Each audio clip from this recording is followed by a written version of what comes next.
Assalamualaikum warahmatullahi wabarakatuh. Kembali lagi bersama saya Effendi Lintah di Terapi Lintah Jabodetabek. Saya ingin berbagi pengalaman tentang menterapi pasien. Kemarin sore saya mendapat WhatsApp dari pasien saya di sekitaran Bekasi. Dia menanyakan tentang daun keji beling. Ketika saya tanya, keji beling itu buat apa? Kata dia, buat penyakit yang susah kencing gitu. Namun beberapa kali kita chatan WA, ternyata jaringannya error. Akhirnya beliau telepon ke saya. Ketika telepon menanyakan kabar biasa, karena kita sudah lama tidak berjumpa. Setelah awal menterapi beliau, alhamdulillah. Sebenarnya sebelum terapi pun sudah lewat telepon, alhamdulillah langsung terasa khasiatnya. Tapi beliau minta juga saya datang ke tempat beliau di sekitaran Bekasi dan saya pun menterapi beliau. Jadi ketika awal mentelpon, beliau sudah merasakan badan beliau itu terasa lebih enak. Karena saya sebenarnya menterapi pasien itu tujuan utama itu bukan dari lintahnya, tapi dari psikologinya tentang kejiwaan. Karena sejatinya manusia sakit itu bukan karena badannya, tapi karena pola pikirnya. Dan penyakit itu berhubungan dengan mulut, perbuatan, dan rezeki. Seperti itu. Jadi, pas kita berdiskusi, beliau langsung telepon saya, menanyakan kabar segala macam. Malah tujuan utama yang tadi mencari daun keji belingnya, beliau malah curhat tentang masalah orang tuanya. Orang tuanya yang di sekitar Jawa, daerah Tegal khususnya.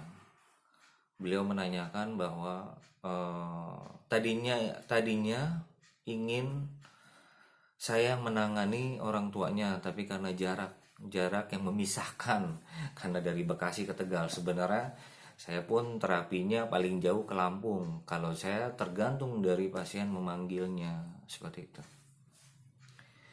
Jadi beliau curhat mengenai orang tuanya yang kakinya bengkak, terus juga nafasnya sesak, jantungnya sakit. Nah, karena emang jarak, beliau tidak mengkonfirmasi ke saya, tapi beliau mencari pengobatan alternatif lintah di daerah Tegal. Awalnya tidak ketemu, cuman beliau mengambil alternatif diurut. Setelah beberapa kali urut, ternyata tidak ada hasil. Akhirnya pengobatan terapi urutnya dihentikan. Setelah itu beliau mencari lagi nih, mungkin ada terapi lintah di sekitaran daerah Tegal. Ketika beliau menghubungi, ada terapi lintah daerah Tegal. Tapi ketika pas si terapisnya datang ke rumah beliau untuk menangani orang tuanya, sedangkan beliau ini ada di sekitaran Bekasi, yang di Jawa itu hanya ada orang tua dan kakaknya. Nah, anehnya itu ketika terapis datang ke rumah orang tuanya tidak membawa lintah, tapi membawa jarum.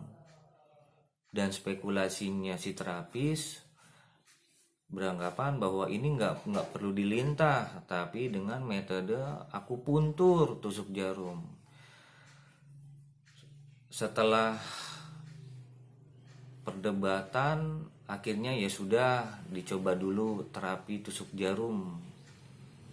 Nah, beliau menjelaskan tentang terapinya hingga beberapa kali. Karena beberapa kali tapi tidak membuahkan hasil karena orang tuanya masih mengalami sakit di sekitaran kaki, paru-parunya dan jantungnya masih sakit. Dan beliau pun komplain karena sudah beberapa kali kok tidak ada hasil orang tuanya. Nah, tapi dengan spekulasinya si terapis menjelaskan bahwa lintahnya tidak ada, lintahnya lagi dalam perjalanan, lagi proses pemesanan seperti itu. Cuman karena emang awalnya si terapis tidak jujur bahwa lintahnya emang tidak ada waktu pertama dihubungin. Spekulasinya lagi, ini hanya bisa pakai jarum seperti itu. Dan pasien saya pun komplain dan akhirnya dihentikan. Nah, setelah dihentikan, beliau curhat ke saya, "Mas, kira-kira Bapak itu sakitnya apa ya?" Terus saya tanya balik, dari terapis yang menangani pertama urut dan akupuntur, itu penyakit Bapak apa? Karena saya tidak mau mendahului gitu. Tapi saya udah tahu, saya sudah paham dengan gejalanya. Ketika beliau menjelaskan bahwa penyakit apa, kata si terapis yang pertama yang urut, dia bingung penyakitnya. Tapi ini katanya saraf aja, otot, saraf segala macam. Akhirnya tidak sembuh, dihentikan. Dan terapis kedua akupuntur. Akupuntur menjelaskan bahwa ini gejalanya bukan liver, bukan ke jantung. Tapi dia juga bingung penyakitnya penyakit apa gitu kan. Nah, saya sempat aneh gitu loh. Mereka terapis, mereka di bidang pengobatan, tapi mereka tidak paham tentang pengobatan. Nah, setelah saya tanya, "Emang keluhannya Bapak apa, Mas?" Saya tanya seperti itu ke beliau. Beliau menjelaskan bahwa kaki Bapak bengkak. Kaki Bapak bengkak dan paru-parunya, dadanya sesek. Jantungnya sakit gitu. Nah, pas saya pengen bertanya ke beliau, dia langsung jelaskan, "Itu bengkaknya, Mas. Ketika disentuh, dia nggak balik." Nah, di situ. Nah, terus saya bilang, saya coba mendiagnosa, mendeteksi. Saya bilang ke beliau, "Mas, Bapak sering masuk angin nggak?" Saya bilang seperti itu. Karena beliau nggak bareng dengan Bapak, jadi beliau cuman bilang, "Kayaknya sih enggak." Cuman saya bilang lagi, "Perutnya keras enggak?" Nah, kalau perut keras. Terus saya jelaskan ke beliau, "Itu mah Bapak kena liver. Livernya sudah parah karena kenapa? Sudah bengkak. Ketika disentuh, tadinya saya pengen bertanya, bengkaknya kakinya keras atau lembek?" Nah, kalau yang namanya asam urat pasti akan keras. Karena saya pernah nanganin, pasti akan keras. Nah, orang tua beliau ini ketika disentuh dia tidak balik, jadi lembek bengkaknya. Saya bilang itu liver, karena liver itu mempengaruhi ke kaki itu akan bengkak. Jadi bengkaknya ini bukan karena emang ada penyumbatan, tapi emang livernya bermasalah. Jadi yang diobatin bukan kakinya tapi livernya. Nah, saya bilang paru-paru, kenapa paru-parunya sesak napas? Karena orangnya diam. Nah, jadi saya jabarin seperti ini. Saya jelaskan ke beliau kenapa livernya bermasalah, karena karakter orang-orang liver itu orang-orang yang diam, ngegerutu, ngedumel, dan juga orang yang gampang sakit hati, pendendam. Akhirnya livernya akan bermasalah. Ketika liver bermasalah, mau pakai obat atau apapun, jika kejiwaannya, psikologinya tidak dibenahin, karakternya tidak dibenahin, liver akan selalu bermasalah. Jadi solusinya gimana biar livernya aman? Solusinya kurangin sifat dendam, sifat kesel, sifat sakit hati, itu diikhlaskan semua. Insya Allah livernya akan membaik. Obat apapun, pengobatan apapun akan masuk. Kenapa paru-parunya dan sesak napas? Yaitu dia, karena orangnya setiap ada masalah, setiap ada problem ataupun stres, dia tidak mau menceritakan. Timbulnya paru-parunya bermasalah, dadanya sesak. Tambah lagi, kenapa jantungnya sakit? Pasti kalau cek ke dokter, pasti akan ada jantungnya bermasalah. Sebenarnya bukan jantungnya yang bermasalah, tapi tingkat kejiwaannya, depresinya. Ketika kita depresi, ketika kita stres, itu jantung akan bermasalah. Paru-paru akan bermasalah, timbulnya nanti larinya ke jantung. Ketika jantung nyeletit kayak dari depan tembus ke belakang, nah itu sudah tingkat depresinya sudah tinggi. Karena saya mengobati melihat karakter. Ketika saya melihat karakter, dan ini bukan penyakit jantung, karena tingkat depresinya terlalu tinggi, akhirnya jantungnya bermasalah. Tapi titik utama bukan jantungnya. Ketika dokter ngasih obat jantung yang tadinya jantungnya tidak apa-apa, akhirnya bermasalah. Gitu.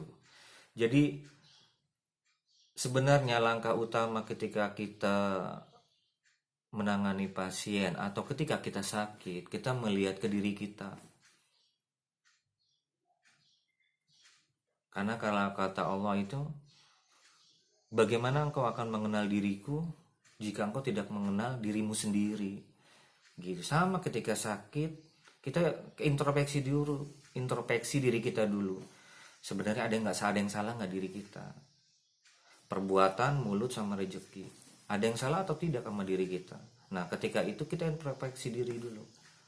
Setelah itu kita ambil langkah, apa nih langkah berikutnya? Cari pengobatan alternatif yang benar, yang benar-benar kompeten, yang benar-benar paham. Nggak cuman datang ke dokter tulis resep kasih obat, nggak seperti itu. Nah, jadi saya jelaskan seperti itu ke beliau dan beliau pun paham. Gitu.